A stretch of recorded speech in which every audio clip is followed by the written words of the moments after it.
Imagine a future where you don't need to take your phone out of your pocket. A future where information appears right in front of your eyes. That's the vision behind Apple's smart glasses. These glasses could change how we see messages, directions, and notifications in everyday life. Instead of staring at screens, digital information blends naturally into the real world.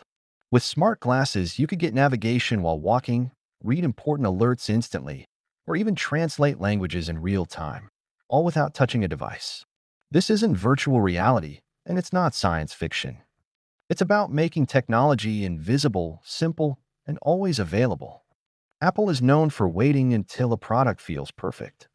Comfort, battery life, privacy, and design matter more than being first.